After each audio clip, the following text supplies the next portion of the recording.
हरे कृष्णा। आप सभी वैष्णवों के चरणों में मेरा सादर प्रणाम। आप सभी को मेरा राधे श्याम। श्री कृष्ण कन्हैया लाल की जय।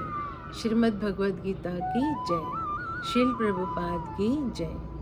आज श्री गुरु और गौरांग की कृपा से श्रीमद् भगवद गीता का अध्याय 3 कर्मयोग, इसके श्लोक नंबर 6 से 10 तक के श्लोकों की आवृत्ति अर्थ के साथ करने का प्रयास करूंगी।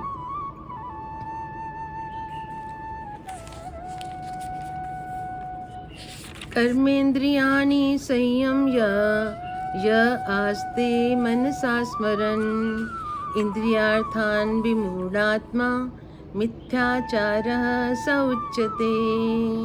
तो भगवान श्री कृष्ण अर्जुन को कहते हैं कि जो अपनी कर्मेंद्रियों को वश में तो करता है, लेकिन जिसका मन निरंतर इंद्रिय विषयों का चिंतन करता रहता है, तो वह स्वयं अपने आप को धोखा देता है और मिथ्याचारी कहलाता है। यस्त्विन्द्रियाणि मनसा नियम्य आरभते अर्जुना कर्मेन्द्रियै कर्मयोगम असक्तः स विशिष्यते।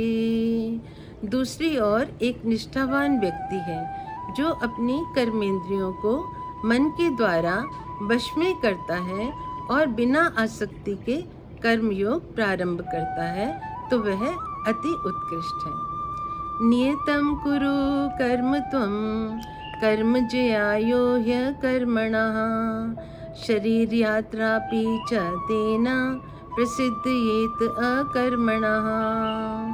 तो भगवान श्री कृष्ण कहते हैं कि अपने नियत कर्म करो। अपने नियत कर्म करना कर्म ना करने की अपेक्षा श्रेष्ठ है, क्योंकि कर्म किए बिना तो शरीर का निर्वाह भी नहीं हो सकता। यज्ञार्थार्थ कर्मणो अन्यत्र लोको अयम कर्म बंधनः तदर्थम कर्म कौन्तेय मुक्त संगः समाचर। तो भगवान श्री कृष्ण कहते हैं कि भगवान श्री विष्णु की प्रसन्नता के लिए यज्ञ रूप में अपने नियत कर्म करो। उनकी प्रसन्नता के लिए अपने नियत कर्म करो, क्योंकि कर्म करने से इस लोक में कर्मों का बंधन हो जाता है। अतः भगवान विष्णु की प्रसन्नता के लिए कर्म करो, इससे तुम कर्मों के बंधन से सदा मुक्त रहोगे। सहयज्ञः प्रजा सृष्ट्वा पुरोवाच प्रजापतिः अनेन प्रसविष्यध्वम् एषः व अस्तु इष्टकामधुक्।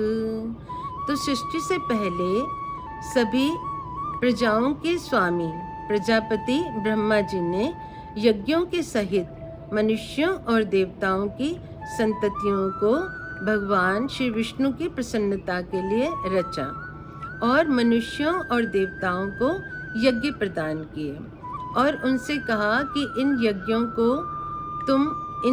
को जब संपन्न करोगे तो यज्ञ आपसे प्रसन्न हो जाएंगे और प्रसन्न होकर वे आपकी जीवन की सभी आवश्यकताओं की पूर्ति तथा मुक्ति प्रदान करने के लिए आपकी सभी मनोकामनाएं पूर्ण करेंगे। हरे कृष्णा। धन्यवाद आप सभी।